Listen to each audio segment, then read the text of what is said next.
నిలబెడతాం, మీరు బాగా గౌరవిస్తే మీరు నిలబెడతాం. గౌరవం అనేది ఇచ్చిపుచ్చుకోవడంలో ఉంటది. ఏ పిఠాపురం కేడలో పిఠాపురం కార్యక్రమం టీడీపీ కార్యక్రమం తక్కువ ఎందుకంత చులకన. ఏమి కష్టపడ్డాం, 5 ఏళ్ళు కష్టపడలేక వైసీపీ హవాలో పిఠాపురంలో గోలపురం పట్టణంలో మున్సిపల్ కౌన్సిలర్ గా 30 మందిని నిలబెట్టిన ఘనత మా వర్మ గారు. ఈరోజు 30 మందిలో 6 బంపర్ మెజారిటీతో కౌన్సిలర్ గా కూర్చున్నాం టీడీపీలో. ఈరోజు అధికార పార్టీని నిర్వహిస్తున్నాం. నలుగురు వ్యక్తులు ఒక 20-10 ఓట్లతో ఓడిపోవచ్చు. దాదాపు దగ్గర మెజారిటీతో పోటీ ఇచ్చాం. అంత వైసీపీ హవాలో అప్పుడు గుర్తు రాలేదా? ఈ రోజు పిఠాపురం నుంచి ఇప్పుడు గుర్తొచ్చిందా అని అడుగుతున్నాం.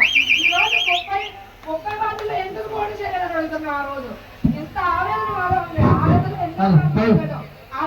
మాట్లాడిన తప్పులో పట్టిస్తున్నాం తప్పితే మా ఆవేదన అర్థం చేసుకునే ఒకసారి అనిపిస్తున్నాం.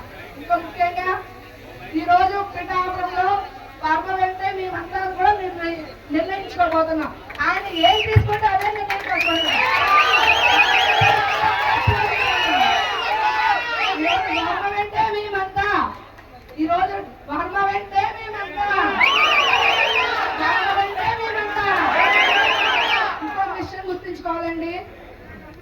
మనం పార్టీ కట్టుబడి ఉన్నాం, క్రమశిక్షణగా పార్టీలో ఉన్నప్పటి వరకు మన నాయకుడు వర్మ కూడా క్రమశిక్షణ నాయకుడు.